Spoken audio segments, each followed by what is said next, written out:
Rasul pernah ditanya oleh sahabat, Ayyul mu'minina aqyas ya Rasulullah, siapakah orang beriman yang paling cerdas wahai Rasulullah?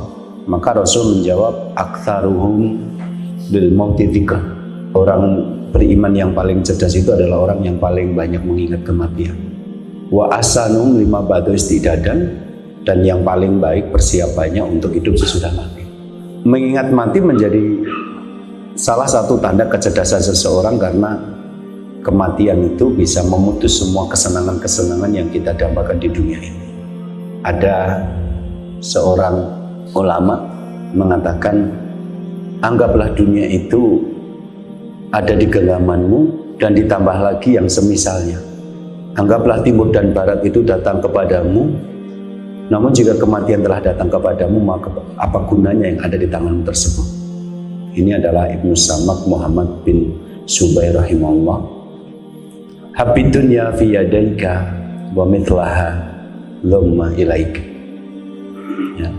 Jadi anggap saja seluruh dunia itu ada di dalam genggamanmu, kemudian ditambah lagi yang sebanyak itu kamu miliki.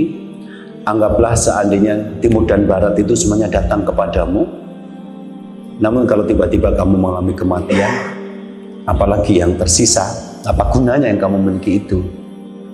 Maka mengingat kematian menjadi salah satu cara yang efektif untuk memperbaiki seorang hamba, karena dengan mati berarti seluruh kenikmatan yang dia dambakan itu putus, selesai. Namun karena dia orang yang beriman, maka antara tidak tahu kapan mati itu datang, yang bisa saja tiba-tiba, dengan kesempatan yang tersisa berarti juga tidak pernah bisa dihitung masih berapa lama, dengan keyakinan bahwa nanti akan ada kehidupan yang menanti di akhirat, maka orang yang mengingat kematian akan menggunakan kematian itu dengan cara yang paling baik, akan menggunakan kesempatan yang ada untuk melakukan amal yang paling baik. Bahkan pernah Rasulullah melihat ada seorang sahabat yang akan mengerjakan sholat, kemudian beliau mengatakan, sholli sholat al-muwaddi', sholatlah seolah-olah ini adalah sholatmu yang terakhir. Kan nggak mungkin Rasulullah memberikan perintah kepada sesuatu yang sia-sia. Jadi kamu bisa sholat sekarang atau nanti, orang lain juga bisa sholat, tapi orang yang ketika sholat menghadirkan perasaan jangan-jangan ini sholatku yang terakhir, itu akan mendapatkan kualitas sholat yang lebih baik. Sehingga Rasul memerintahkan itu kepada sahabat, sholli sholat al-muwaddi', sholatlah seolah-olah ini sholat terakhirmu, sholat perpisahan. Artinya dari sabda Rasulullah ini kita bisa mengambil kesimpulan bahwa menghadirkan perasaan, jangan-jangan ini kesempatanku yang terakhir loh, ini ternyata positif dalam konteks membangun kualitas amal yang lebih baik. Namun secara umum kita tahu bahwa setiap orang itu akan mati. Secara umum kita tahu, ya, likuli umatin aja. Setiap umat itu punya batas waktunya. Kullu nafsin dha'iqatul maut. Semua yang bernyawa akan merasakan kematiannya. Kemudian dalam hadis yang lain Rasul mengatakan, a'maru ummati ma baina sittina ila sab'ina wa aqalluhum man yajuzu dzalika. Umur umatku itu antara 60 sampai 70 tahun dan hanya sedikit yang bisa melampaui usia itu. Rata-rata kita umat Islam ini rata-rata umurnya antara 60 sampai 70 tahun. Rata-rata artinya ada yang lebih, ada yang kurang. Tetapi yang bisa lebih dari 70 tahun itu ada, meskipun aqalluhum man yajuzu dzalika, hanya sedikit yang melampaui usia 70. Rata-rata ya di antara angka-angka 60-70. Ini adalah angka rata-rata untuk seluruh umat Islam. Tetapi pribadi per pribadi kita tidak pernah tahu berapa.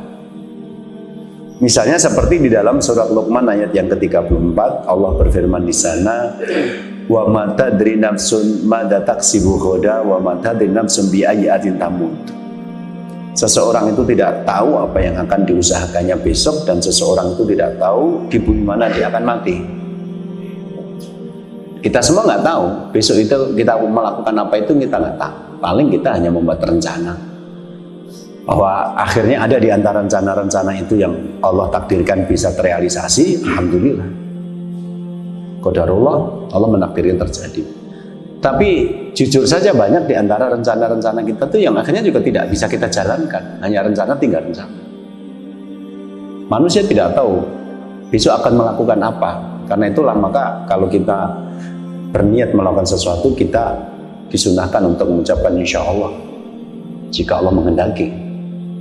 Karena saya besok akan datang menemui kamu, itu rencana saya. Tapi apakah besok betul-betul saya akan bisa menemui kamu? Saya nggak tahu. Karena itu insya Allah besok saya akan bertamu. Nah, dalam konteks seperti ini maka kita menjadi paham kenapa manusia pada umumnya tidak suka dengan kematian. Jangankan amalan-amalan atau tindakan-tindakan yang mengarah kepada kematian, bahkan sekedar membicarakan tentang mati saja orang itu nggak mau. Coba anda misalnya duduk sebentar dengan salah satu di antara teman Anda, kemudian ngomong, ini kira-kira ada mati, iya bojone dhewe, anake dhewe. Sing api sih, aku urung nikah arep mati, ya, gitu. Lebih nggak tertarik lagi ngomong seperti itu. Jadi ngomong tentang mati itu nggak senang.